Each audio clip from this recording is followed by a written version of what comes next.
एक बार गणेश जी एक छोटे बालक के रूप में चिमटी में चावल और चमचे में दूध लेकर निकले। हर किसी से कह रहे थे, कोई मेरी खीर बना दो, कोई खीर बना दो। एक बुढ़िया बैठी हुई थी, उसने कहा मैं बना दे दूं।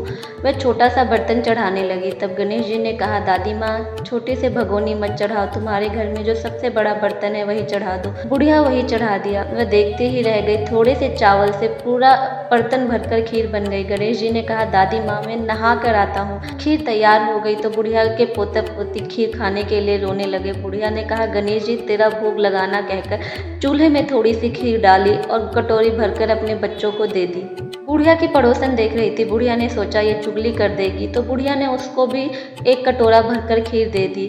बुढ़िया की बहू ने भी चुपके से खीर खाई और चक्की के नीचे बर्तन को छुपा दिया। बुढ़िया को भी भूख लग रही थी। एक कटोरा खीर भरकर किवाड़ के पीछे बैठकर एक बार फिर कहा, गणेश जी, आपको भूख लगे, कहकर खाना शुरू कर दिया। तभी गणेश जी आ गए। बुढ़िया ने कहा, अरे गणेशा, खीर खा ले, तेरी राह देख रही थी। गणेश जी ने कहा, दादी माँ, मैंने तो खीर खा ली। बुढ़िया ने कहा, कब खाई? गणेश जी ने कहा, जब तुमने अपने पोते पोती को खिलाई, जब तुम्हारी पड़ोसन को दी और जब तुम्हारी बहू ने चुपके से खाई और जब तुमने खाई।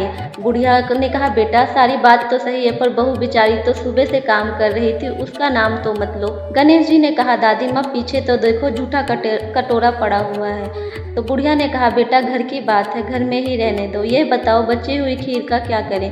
तो गणेश जी ने कहा कि पूरी नगरी में बंटवा दो। बुढ़िया ने पूरी नगरी में खीर बंटवा दी। फिर भी खीर का बर्तन पूरा का पूरा भरा पड़ा था। यह बात राजा को पता चल जाती है कि बुढ़िया के पास एक ऐसा बर्तन है जिसमें से खाना खत्म ही नहीं होता। तो वो बुढ़िया को बुलाते हैं और कहते हैं, ये बर्तन तुम क्या करोगी? ये बर्तन हमें दे दो। बुढ़िया वो बर्तन राजा को सौंप देती है। लेकिन ये जैसे ही राजा के पास जाता है, उसमें से कीड़े मकोड़े, बिच्छू, कंकड़े और दुर्गंध आने लगती है। यह देखकर राजा ने बुढ़िया से कहा, बुढ़िया, ये बर्तन तू वापस ले जा, ये बर्तन हमने तुझे दिया। बुढ़िया ने कहा, राजा जी, आप देते तो पहले का ही दे देते, ये बर्तन तो मुझे मेरे गणेश जी ने दिया है। बुढ़िया बर्तन वापस ले आई। लाते ही सुगंधित हो गए। घर लाकर बुढ़िया ने गणेश जी से कहा, बची हुई खीर का क्या करे? गणेश जी ने कहा, खोपड़ी के कोने में घड़ा खोद कर गाड़ दो, उसी जगह सुबह उठकर वापस खोदोगी तो धन के 2 चारे मिलेंगे। ऐसा कहकर गणेश जी अंतर ध्यान हो गए। जाते समय झोपड़ी को लात मारते हुए गए तो झोपड़ी के स्थान पर महल हो गया। सुबह होते ही बहू ने फावड़ा लेकर पूरे घर को खोद दिया, कुछ भी नहीं मिला। तो बहू ने कहा, सासू माँ, आपके गणेश जी तो झूठे हैं। फिर सास ने कहा, बहू, मेरे गणेश झूठे तो नहीं है, ला मैं देखूंगा। सुई लेकर खोजने लगी। टन टन करते हुए 2 धन के चारे निकल आए। बहू ने कहा, सासू जी, गणेश जी तो साचो ही हैं। सास ने कहा, गणेश जी तो भावनाओं का भूखा है। हे गणेश जी, जैसा आपने बुढ़िया को दिया वैसा ही सबको देना। विनायक जी की कहानी।